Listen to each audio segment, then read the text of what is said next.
ராமநாதபுரம் மாவட்டம் குஞ்சார் வலசையில் உள்ள ராஜா கல்லூரி வளாகத்தில் நடைபெறும் திமுக நிர்வாகியின் திருமண விழாவில் தமிழக துணை முதல்வர் உதயநிதி ஸ்டாலின் கலந்து கொண்டு பேசி வருகிறார். நேரடி காட்சிகளை பார்த்து வருகிறோம். நம்முடைய திராவிட முன்னேற்ற கழகம் வெற்றி பெற வேண்டும், அதற்கு நீங்கள் அனைவரும் களத்தில் இருந்து இறங்கி அந்த பிரச்சாரத்தை செய்ய வேண்டும் என்று நான் கேட்டுக்கொள்கின்றேன்.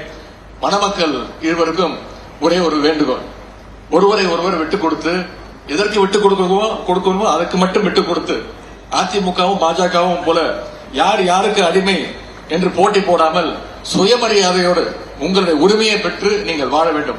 அதிகம் அட்வைஸ் பண்ண தேவை. நீங்க 2 பேரும் படிச்சவங்க, மருத்துவர்கள்.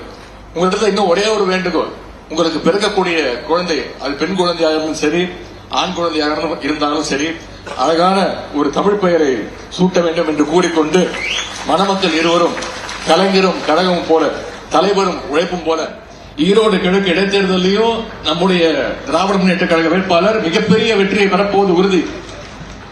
அது தெரிஞ்சுதான் இது வரைக்கும் 10 தோல்வி பழனிசாமி 11 தோல்வி பழனிசாமி ஆகக்கூடாதுன்னு தேர்தலிருந்து விலகிட்டார். இன்றைக்கு இந்த தேர்தலிருந்து விலகலாம். ஆனால் வர இருக்கக்கூடிய 2026 சட்டமன்ற தேர்தலில் நிச்சயம் திராவிட முன்னேற்ற கழகம் ஆட்சி அமைக்கப் போவது உறுதி. நம்முடைய தலைவர் அவர்கள் தொடர்ந்து இரண்டாவது முறையாக முதலமைச்சராக அமரப் போவது உறுதி. அதற்கு சாட்சியாக ஈரோடு கிழக்கு இடைத்தேர்தல் வெற்றி நமக்கு சொல்லப் போகிறது. எனவே இங்கே வந்திருக்கக்கூடிய நான் உங்களிடத்தில் கேட்டுக்கொள்ளலாம், கழக ஆட்சியினுடைய சாதனைகளை ஒவ்வொரு வீட்டிற்கும் கொண்டு போய் நீங்கள் சேர்க்க வேண்டும். நிச்சயமாக தமிழ்நாட்டில் உள்ள அனைத்து வீடுகளிலும் குறைந்தது ஒருத்தராவது நம்முடைய திராவிட மாடல் அரசினுடைய திட்டங்களால பயன்பெற்றிருப்பாங்க. அதையெல்லாம் நீங்கள் மக்கள்கிட்ட எடுத்துக்கொண்டு போய் சேர்க்க வேண்டும் என்று கேட்டுக்கொள்கின்றேன். இன்னொரு விஷயம், நேற்று உங்களுக்கு தெரியும், தொலைக்காட்சியில பார்த்திருப்பீங்க, பேப்பர்ல படிச்சிருப்பீங்க, நிதிநிலை அறிக்கை, ஒன்றிய அரசினுடைய நிதிநிலை அறிக்கை நேற்று தாக்கல் செய்யப்பட்டிருக்கிறது. தமிழ்நாட்டிற்கு நிதியை தொடர்ந்து அவங்க ஒதுக்குவதில்லை. ஒவ்வொரு ஆண்டும் நம்ம என்ன கேட்கிறோமோ அதை கொடுக்கிறது கிடையாது.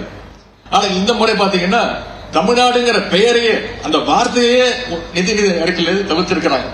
எப்படி ஒன்றிய அரசு தமிழ்நாடுங்கிற பெயரை தவிர்த்திருக்கோ, அதே போல தமிழ்நாட்டு மக்கள் பாஜக அரசை நீங்கள் தவிர்க்க வேண்டும் என்று நான் கேட்டுக்கொள்கின்றேன். உங்களுக்கு தெரியும், சென்ற